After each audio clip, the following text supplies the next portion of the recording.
Hello, everyone, and thank you very much for joining me today for this presentation. I'm Teena Mehta Aziz. I work as a behavior analyst with Spark Life Care. Just to give you a little background on who I am, I completed my master's in counseling with a concentration in applied behavior analysis in 2010, and I wrote my board exam to become certified as a behavior analyst in 2011.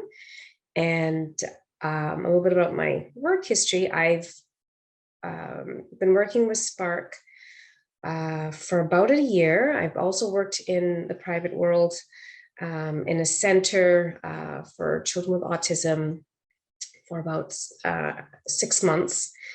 Prior to that, I was working at Auto Children's Treatment Center, which with CHIO, as a behavior consultant for well over 18 years. And so I come from a background of quite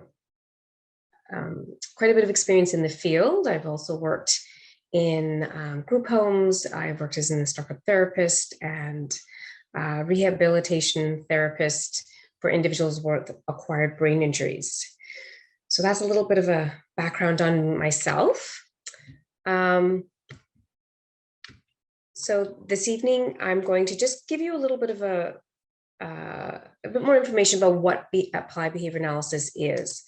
I think when I started the private world, just back in March 2022, I slowly kind of realized that I think there's this thought that autism and ABA are synonymous, and that ABA really can't go beyond autism and is very specific in how it needs to be done.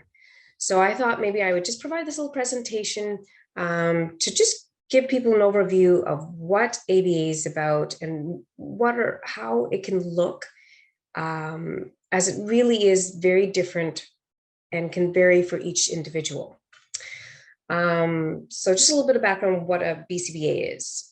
A BCBA is somebody who has to have a master's degree in a related area. So it could be Masters of Applied Disabilities, Masters in ABA, and as I mentioned, I did one in Masters in Counseling with a concentration in Applied Behavior Analysis. We all have to go through some supervised hours, which is about 1,500 hours. And then even after we get licensed as a board certified, the current criteria is, I believe it's about 3,000 hours of supervision by a BCBA or a BCBA-D, which is somebody who has a PhD. And so we're very well regulated, and we have extensive training and knowledge that really helps us be effective in the field.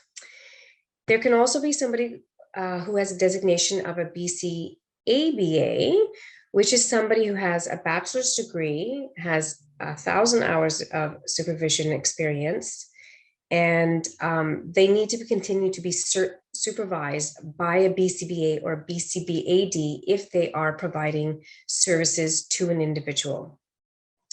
RBTs it's a fairly new designation over the last few years, and it's not always required. But as a field, we are looking at regulating all clinicians in our field to make sure that we're providing effective service, and our individuals are very well trained and know what they're doing. So this individual can just have a high school diploma, but they have to complete 40 hours of training, and they go through a complete background check. They do a competency exam, and they're always overseen by a BCBA, a BCBA-D, or a BCABA. Okay, so and BCBA, as I mentioned, we follow a very strict ethical code. This is part of our educational background and experience, and it's rules and regulations that we have to abide by. Like any other field, like psychology or speech pathologists, we have certain ethical codes that we are bound to and must follow. And currently, behavior analysts are not regulated in Ontario. Anybody who does have their BCBA designation, they're overseen and regulated through a body in the United States. And we have to maintain our certification and renew it every couple of years, and maintain certain educational units. So keeping up to date on current trends in the field, and just making sure that our knowledge and skill base is up to date. And Ontario is looking to move towards regulating the field. They are looking at maybe potentially collaborating and connecting with the College of Psychologists.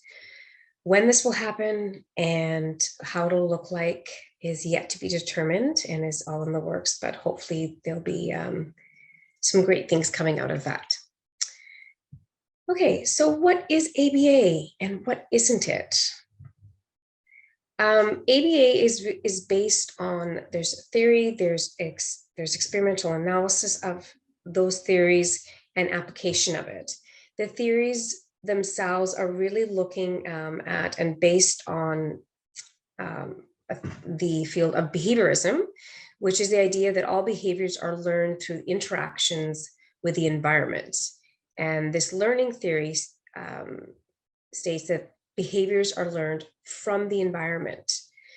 And I think some of the main theorists in that field that are well known and heard of are Pavlov, Skinner, and Watson. So there's been decades and decades of research done and formulating these theories and then being tested. So those basic research where tests and looking at relationships between particular events and situations and how it impacts behaviors has been thoroughly done, and specifically with the individual, not necessarily with group dynamics. So which makes it more practical when we are providing ABA services, typically it is to just an individual, that they are well researched and evidence-based. And that's the actual application of those theories to making positive changes in individuals' life. And they can be done with various different populations. So as I said, there's this, I guess, misnomer between autism being synonymous with ABA. And yes, ABA is definitely one of the services or one of the therapies that are very beneficial to somebody who has autism. But ABA itself is not limited to just autism. It can help individuals with acquired brain injuries, substance abuse, mental health issues, developmental disabilities, things like ADHD, anxiety. So there's quite a bit that ABA can be used for to help, and various different age groups. So I mean, for me personally, I've worked with individuals that were anywhere between 2 years old to 92 years old and everything in between.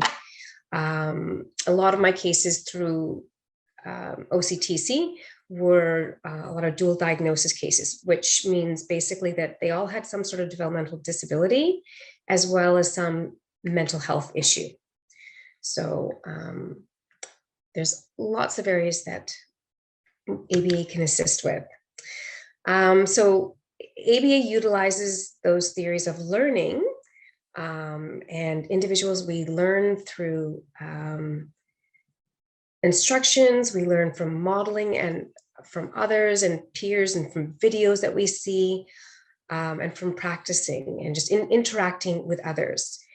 And the other piece that's really important to ABA is that motivational piece.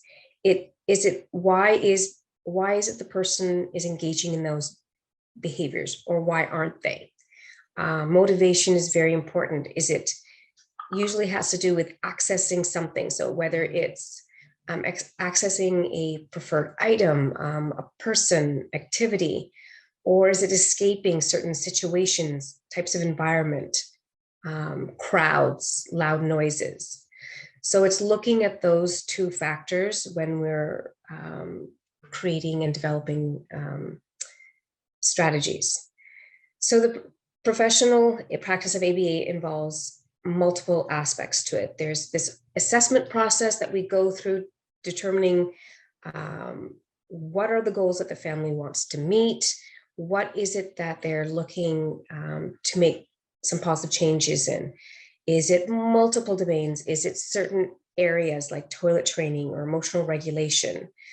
And we gather this information through some observation, assessments of the individual, maybe speaking to their teachers or other caregivers, maybe psychiatrists, psychologists. And then we write up some programs and strategies where we will implement them.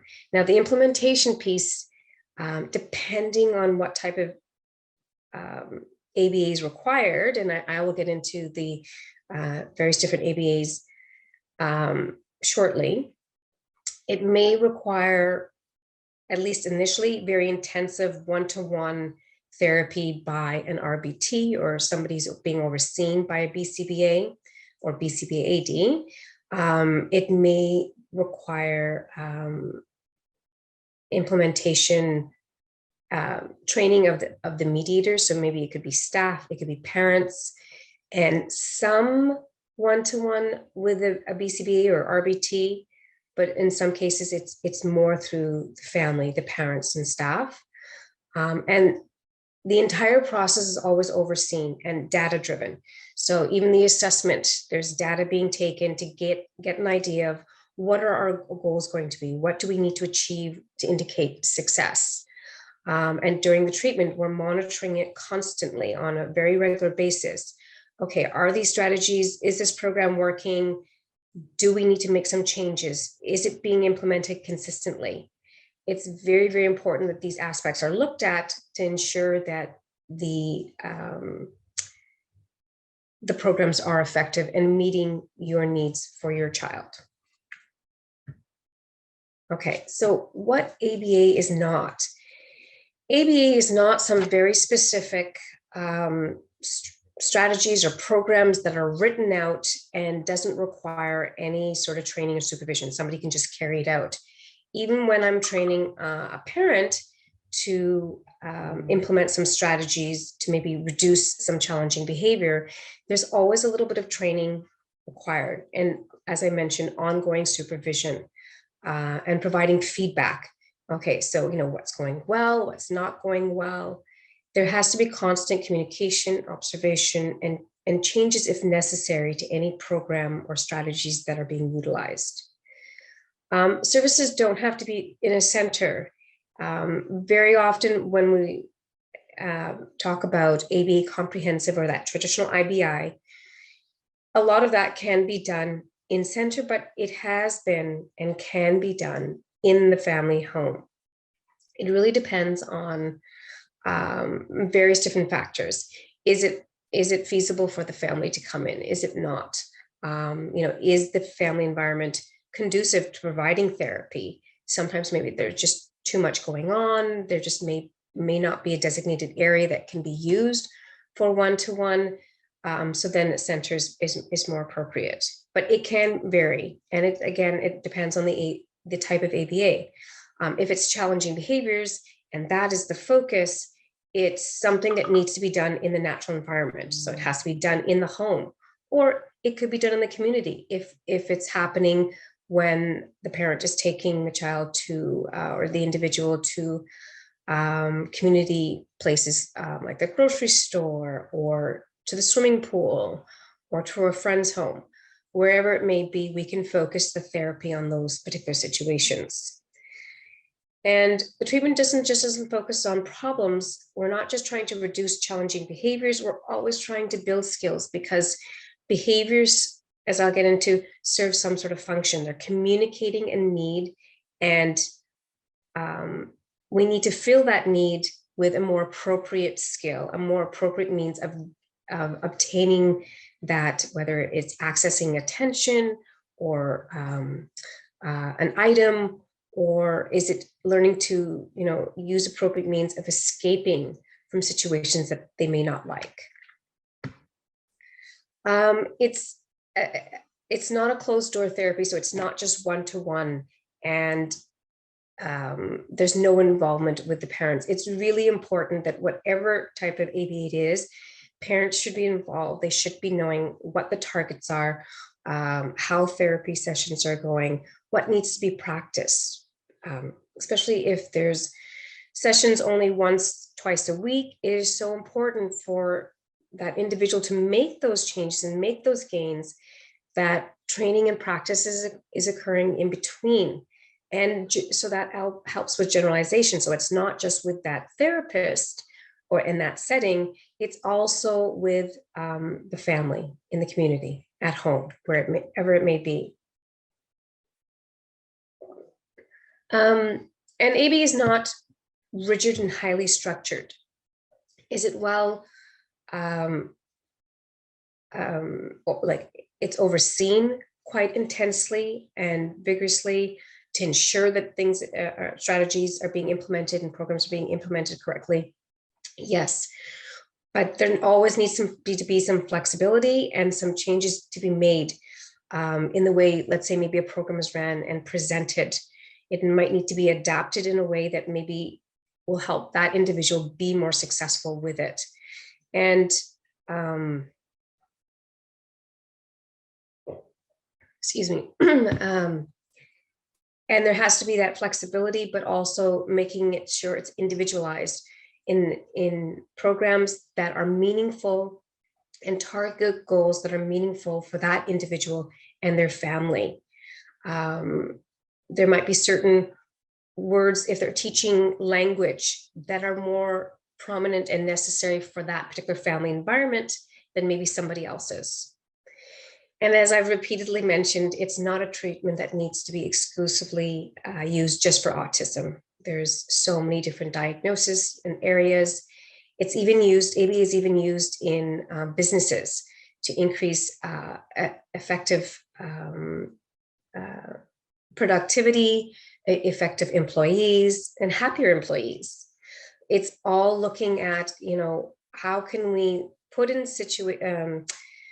strategies or change the environment in a way that staff or employees are more productive, more effective, are happier. And it could involve the way they're responded to, or what happens after those kind of behaviors we want to see more of. Who can benefit from ABA? So yes, as I mentioned, and I got ahead of myself, ABA can be utilized with different diagnoses, in different settings, different ages, different people. ABA happens in our day-to-day life. For example, I was so tired of always being the one to clean the dishes. It was always me. And my husband finally did it one time. And I told him, oh my gosh, I so appreciate the fact that you did that. It really helps me out. I find, it's just so much, and it just gives me time to focus on other things afterwards. Well, what happened was he started doing it a little bit more. Yes, it's communication, but also he felt he had a reward afterwards. He got that positive praise from me, and it increased the likeliness that behavior was going to occur. So what was the situation, the trigger? Dirty dishes. He cleaned them. I provided that verbal praise and feedback and hugs, and it increases the likeliness the behavior occurred again. Would any of us go into work if we weren't getting paid? No, that's the same thing. There's a certain need. We have to pay our bills and so forth. We do our work and we get paid. ABA is all about the ABCs of behavior. So those antecedents, behaviors, and those consequences, or I should say responses. It's what happens after those behaviors occur.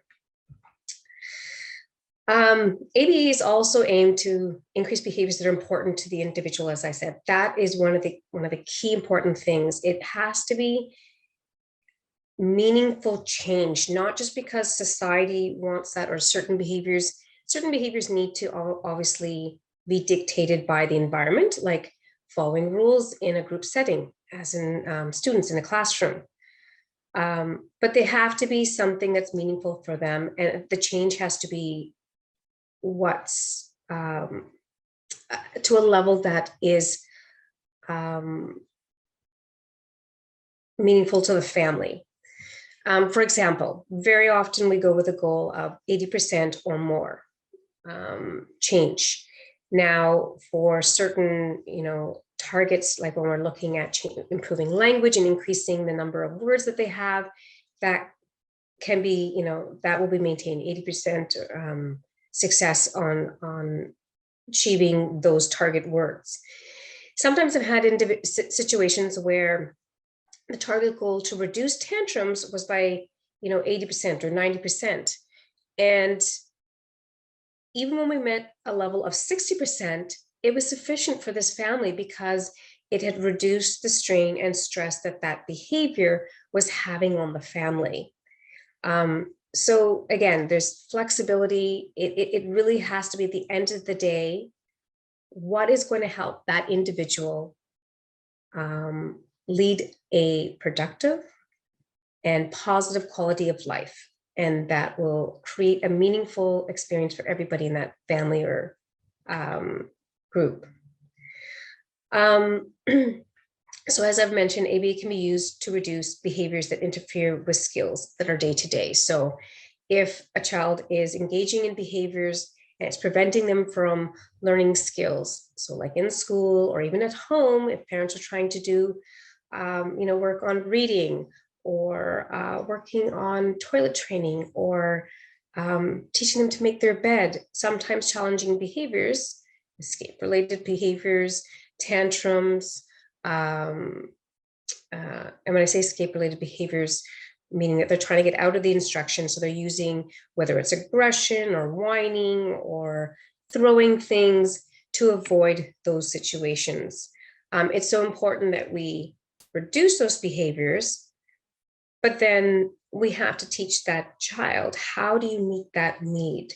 If it's to access things or to escape certain situations, how do you do it appropriately?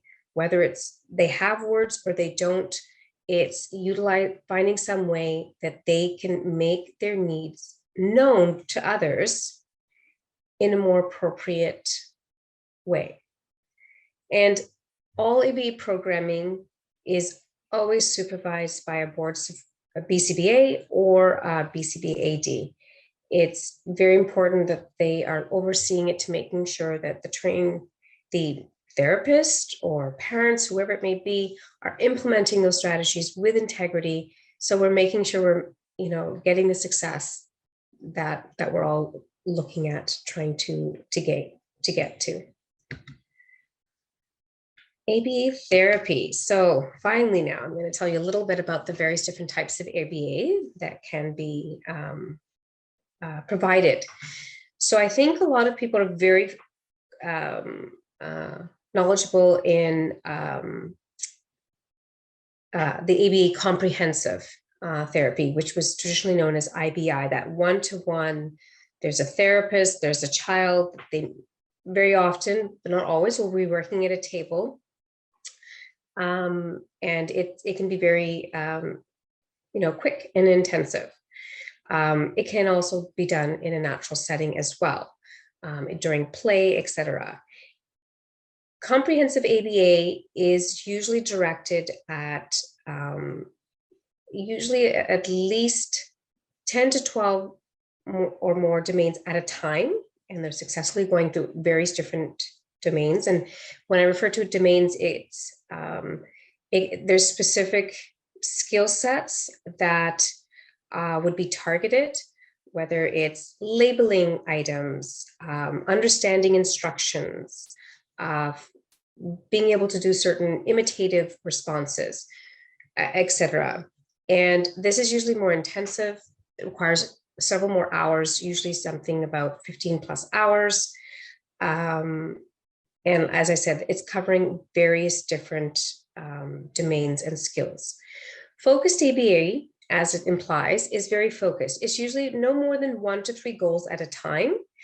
And the purpose of that is because that's all that's really required. There's some skill sets that the individual already has, and we're just looking at improving them while maybe reducing some challenging behaviors. So for example, focused ABA was predominantly what I did when I worked as a behavior consultant with OCTC and CHIO, the behavior management teams. We focused on decreasing challenging behaviors. And as I said, when you're decreasing a behavior, that behavior was fulfilling a need for that individual. So you have to teach them more meaningful skills to replace them. At the same token, some of those challenging behaviors may be being observed because of a skill deficit. So that's where, it could be getting dressed, or it might be being able to read, or whatever the skill may be. We're focusing on 1 to 3 specific areas. And there you're requiring a lot more support, not only support, but implementation with parents or caregivers. It could be staff to be involved. And therapy is usually something more along the lines of anywhere from 1 hour a week to maybe 3 hours a week. Again, so it really depends on what the focus target behaviors are, and what the meters need. Sometimes there's more support or less support. Parent coaching is more just on a consultative model. Sometimes parents just need a little guidance in the right direction. They've tried a few different strategies, and I think sometimes having a third party come in and provide some insight as to changing a little bit of this, doing a little bit of added this is something that we can do. As well, there's been situations. So there are certain situations when a child is the age of 12 or older and has been deemed having the capacity to consent to treatment or not. If an individual does not consent to treatment, I can provide direct coaching just to the parent, or a BCBA can provide coaching just to the parents to provide support in maybe facilitating some changes that they would like to see. For example, I had an individual, she had schizophrenia, diagnosed with schizophrenia, ASD, and anxiety issues. She was 18, and she did not want to consent to treatment. So the parents, really their goal was to get her to take her medication, to improve their relationship with her.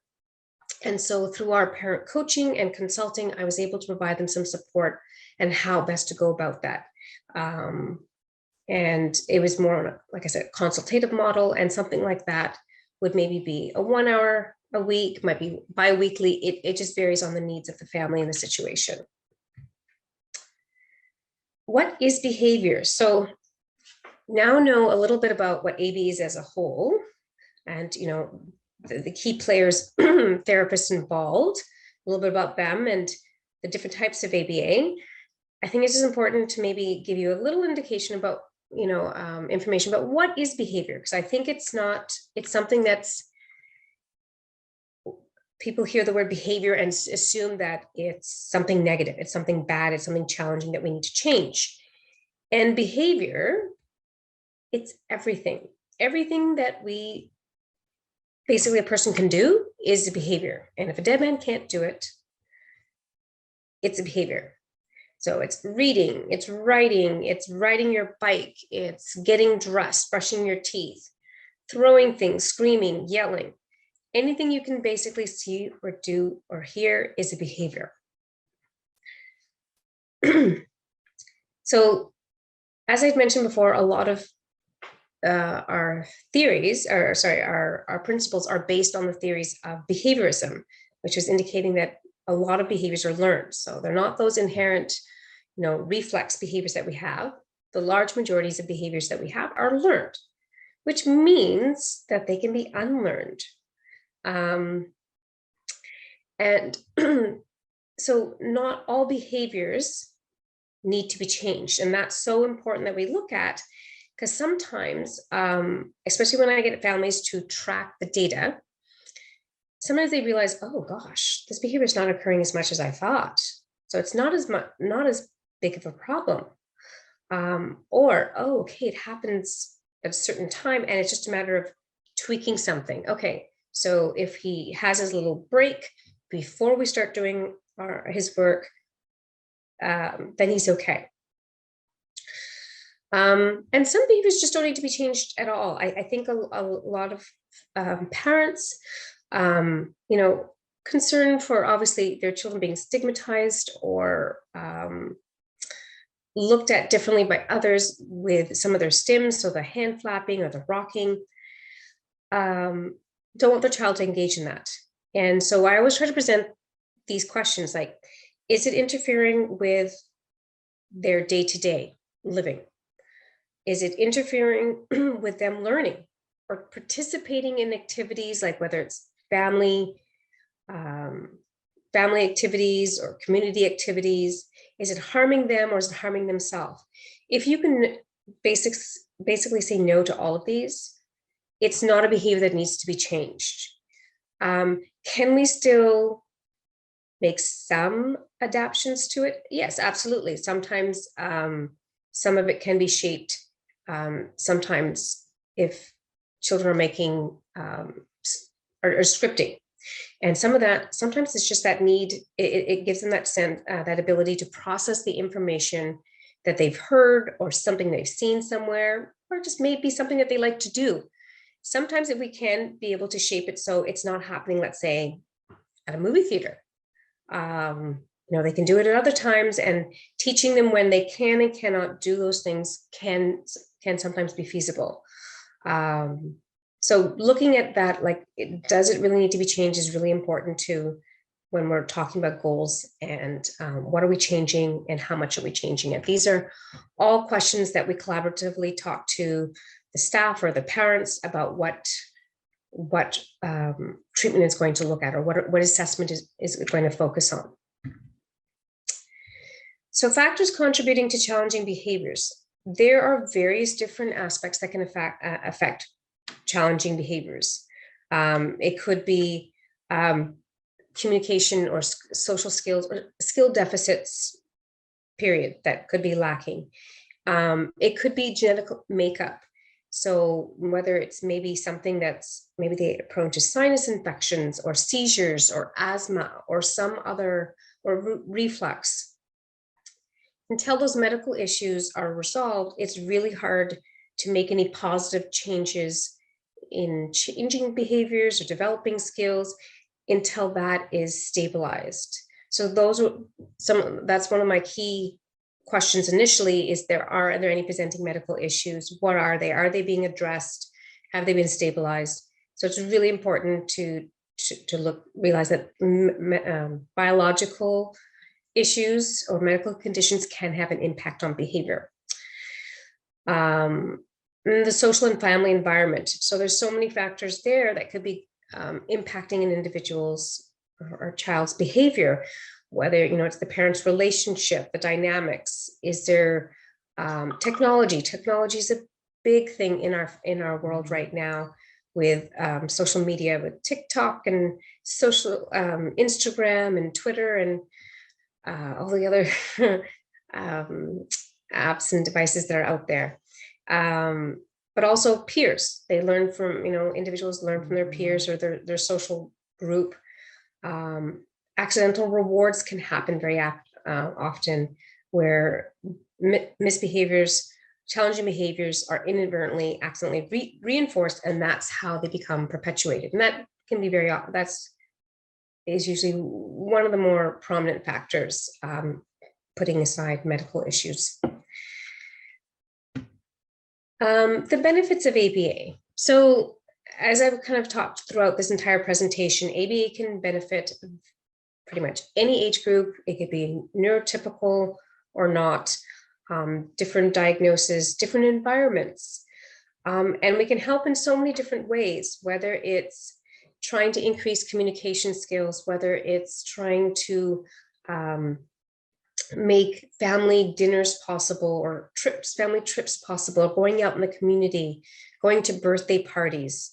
There's so many different benefits to it. Maybe having more time for your other children or for yourself, that it can really have such an impact, not only just on the individual level, but on more of the group level and the group family dynamics, or even extended group as well. And it's very much a collaboration. When you do have a therapist who comes into your family, it's really important that, I think, as BCBAs, we make you guys feel that this is a collaboration. We maybe have the expertise, the experience, the knowledge, but this is your family, your child, your life, and it's so important that the two work together to come up with something that's going to work for you and your family. ABA therapy is useful, but sometimes it's not enough. You know, as we know, human beings are very, very complex.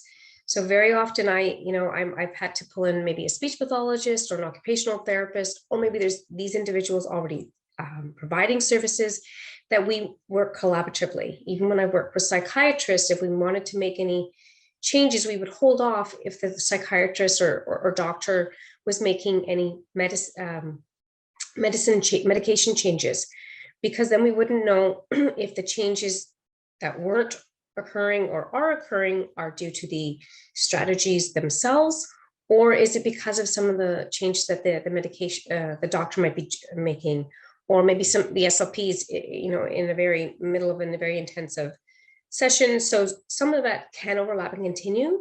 Some of it need to isolate and focus on one therapy at a time at times. But it's really important that we all communicate and collaboratively work together to really meet the needs of you and your child, or the individual in your life. And if you ever have any questions, please feel free to reach out to me. My email address is right there, my phone number and extension. If you'd like to find out how Spark can help you, and just let you know that Spark does have speech pathologists, occupational therapists. We do have social work, respite workers. If you want to contact me and we can talk about how we can help you, maybe it's ABA, maybe it's another clinician, but just reach out if you have any questions, even about ABA in general. I'd be happy to talk to you and help you. So thank you very much for joining me today, and I hope this has helped and provides you with some further insights on what ABA is and how it could potentially help you and your family. Take care.